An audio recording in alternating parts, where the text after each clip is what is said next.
எனக்கு அன்பான தேவனுடைய பிள்ளைகளே, இந்த பரிசுத்தமான நாளிலும் இயேசு கிறிஸ்துவின் அன்பின் நாமத்தில் உங்களை நான் வாழ்த்தி ஆசீர்வதிக்கிறேன். தேவனுடைய கிருபையானது உங்களை தாங்கி நடத்துவதாக. ஒவ்வொரு நாளும் நம்மை கண்மணி போல பாதுகாத்து நடத்துகிற தேவன் இன்றைக்கு தம்முடைய உள்ளத்தின் ஆழத்தில் இருக்கிற ஒரு பாரத்தை நம்மோடு கூட பகிர்ந்து கொள்ள விரும்புகிறார். பாருங்கள், 1 கொரிந்தியர் 1:9 சொல்லுகிறது, தம்முடைய குமாரனும் நம்முடைய கர்த்தருமாய் இருக்கிற இயேசு கிறிஸ்துவுடனே ஐக்கியமாய் இருப்பதற்கு உங்களை அழைத்த தேவன் உண்மையுள்ளவர். பிரியமானவர்களே, கர்த்தருடைய வசனம் சொல்லுகிறது, நீங்களும் நானும் இயேசு கிறிஸ்துவோடு ஐக்கியமாய் இருக்க வேண்டும். கவனிங்க, இயேசு கிறிஸ்து இந்த பூமியில மனிதனாய் பிறந்து அவர் ஊழியம் செய்து கொண்டிருந்த நாட்களில் 12 அப்போஸ்தலர்களை தம்மோடு கூட இருக்கும்படிக்கு தெரிந்து கொண்டார் என்று வேதம் சொல்கிறது. தம்மோடு கூட இருக்கவும், அந்த கனமான ஊழியத்தை செய்யவும், பிசாசுகளை துரத்தி ஜனங்களை ஆசீர்வதிக்கவும், இரவும் பகலும் தன்னோடு இருக்கும்படிக்கு 12 பேரை தெரிந்து கொண்டார். அவர்களுக்கு குடும்பம் இருந்தது, பிள்ளைகள் இருந்தது. ஆனாலும் இயேசு கிறிஸ்துவோடு இருக்கும்படிக்கு அவர் தெரிந்து கொண்டார் என்று பார்க்கிறோம். அதே போலதான் இன்றைக்கு நம்ம எல்லாரும் சொல்றோம், நான் ரட்சிக்கப்பட்டேன், அபிஷேகம் பெற்றேன் என்று சொல்கிறோம். ஆனால் இயேசு கிறிஸ்துவோடு கூட இருக்கிறோமா? கவனித்து பாருங்க. அநேக தேவ பிள்ளைகள் காலையில் 1 மணி நேரம் ஜெபிக்கிறார்கள். அதற்கு பிறகு உலகத்திற்குள் செல்லும் பொழுது உலகத்தோடு உலகமாய் கலந்து விடுகிறத பார்க்கிறோம். உலகத்தான போல மாப்பிள்ளை மச்சான்னு பேசுறது, உலகத்தான போல அப்படி பைக்கில் கட்டடிச்சு ஸ்பீடாக போகிறது, உலகத்தான போல பந்தா பண்ணுறது, உலகத்தானை போல ஒருவேளை உலக ஆஸ்திகளை சேர்த்து வைக்க வேண்டும் என்று ஆசைப்படுவது, ஒருவேளை உலகத்தானை போல மேன்மையை மட்டுமே விரும்புகிறது.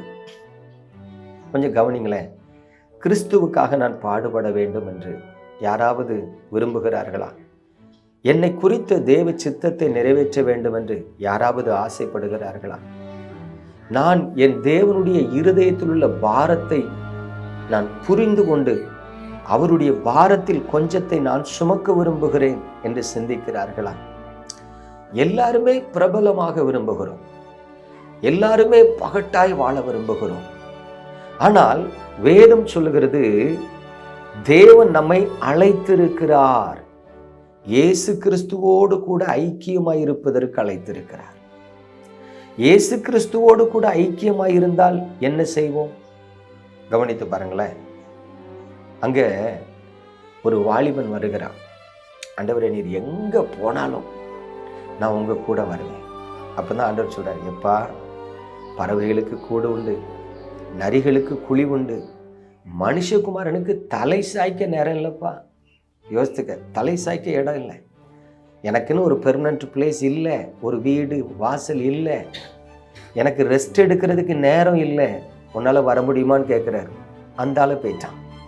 அப்போ கவனிங்க, இயேசு கிறிஸ்துவோடு கூட ஐக்கியமா இருக்க வேண்டும் என்று சொன்னால் சில நேரத்தில் தூங்குவதற்கு நேரம் இல்லாமல் நாம் ஜெபிக்க வேண்டும்.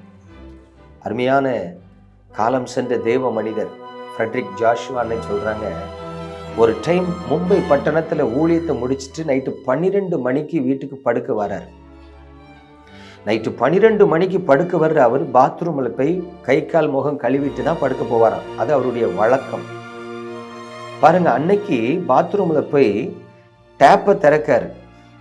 ஆனால் அது ஷவர்லேருந்து தண்ணி விழுந்து தலை முழுவதும் குளிச்சுட்டு, இப்போ அவர் ரெஸ்ட் ரூம்லேருந்து வெளியே வந்து தலையெல்லாம் தவிட்டிட்டு, இசப்பா, படுக்கணும்னு வந்து குளிச்சுட்டேனே, இனி 1 மணி நேரம் 2 மணி நேரத்துக்கு தூக்கம் வராது அப்படின்னாராம்.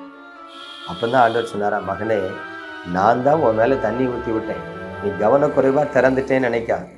கவனக்குறைவாக இல்லை, நான் தான், நீ தூங்கக்கூடாது. பார், இந்த பட்டணத்தை பார், இந்த மக்களை பார், எவ்வளவு அறியாமைக்குள்ள அடிமைத்தனத்துக்குள்ள சிக்கி கிடக்கிறாங்க, அவங்களுக்கு ஜெபிக்கிறதுக்கு நான் தான் உன் மேலே தண்ணி ஊற்றி விட்டேன்.